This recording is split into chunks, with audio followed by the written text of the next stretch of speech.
தமிழ் குர்ஆன். நம்பிக்கை கொண்டோரே, பொறுமையுடனும் தொழுகையுடனும் இறைவனிடம் உதவி தேடுங்கள். நிச்சயமாக அல்லாஹ் பொறுமையுடையவர்களுடன் இருக்கிறான். இன்னும் அல்லாஹ்வின் பாதையில் கொல்லப்பட்டோரை அவர்கள் இறந்து விட்டார்கள் என்று கூறாதீர்கள்.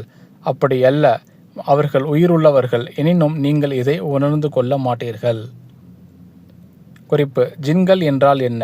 மனிதனை போன்று இறைவனால் படைக்கப்பட்ட உயிரினம். இந்த உலகத்தில் எவ்வாறு மனிதர்கள் ஒரு குடும்ப அமைப்பில் வாழ்கிறார்களோ அதுபோன்று ஜின்களும் திருமணம் செய்து குடும்ப அமைப்பில் வாழ்கிறது. இறைவன் மனிதர்களை களிமண்ணை கொண்டு படைத்தார்.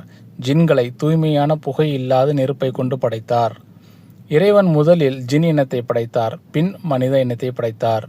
மனிதர்கள் எவ்வாறு உணவு சாப்பிடுகிறார்களோ அதுபோன்று ஜின்களும் உணவு சாப்பிடுகிறது. மனிதர்களில் எவ்வாறு இறை நம்பிக்கையாளர்களும் இறை நம்பிக்கை இல்லாதவர்களும் இருக்கிறார்களோ அதுபோன்று ஜின்களிலும் இறை நம்பிக்கை உடையவர்களும் இறை நம்பிக்கை இல்லாதவர்களும் இருக்கிறார்கள். மனிதர்களுடைய கண்களுக்கு ஜின்கள் தெரிவதில்லை, ஆனால் ஜின்களுடைய கண்களுக்கு மனிதர்கள் தெரிவார்கள். யார் சிறந்தவர்கள், மனிதர்களா ஜின்களா? மனிதர்களே. ஜின்களை விட மனிதர்களே மேன்மைக்குரியவர்கள், சிறப்புக்குரியவர்கள்.